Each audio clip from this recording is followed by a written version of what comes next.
طول عمرنا متربين إن الأمان هو وظيفة وراتب آخر الشهر، لكن الحقيقة إن الأمان الحقيقي مش إنك تشتغل كل يوم علشان تعيش. الأمان الحقيقي إن يكون عندك دخل يفضل مستمر حتى لو وقفت شغل. الحرية المالية مش رفاهية، ومش معناها إنك تبقى مليونير. الحرية المالية معناها إنك تملك قرارك، تقدر تختار، ترفض، تبدأ وتعيش من غير خوف دائم من بكرة. البداية مش صعبة زي ما الناس فاكرة.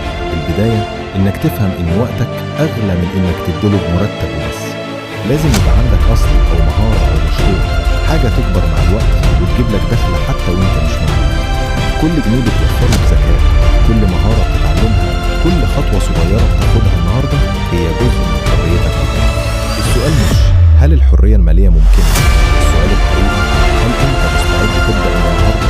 ابدأ، مش بكرة، مش الأسبوع الجاي، ابدأ.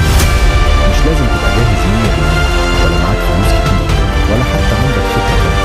كل اللي محتاجه إنك تاخد أول خطوة بسيطة، ممكن تكون مهارة جديدة تتعلمها، فكرة تبدأ تشتغل عليها، أو حتى قرار إنك تبطل تضيع وقت.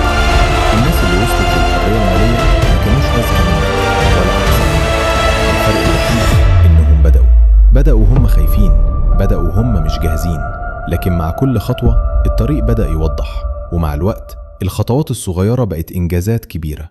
الحرية المالية مش بتيجي مرة واحدة، هي نتيجة قرارات صغيرة بتاخدها كل يوم. فاسأل نفسك، هتفضل مستني ولا هتبدأ النهاردة؟ خد خطوة،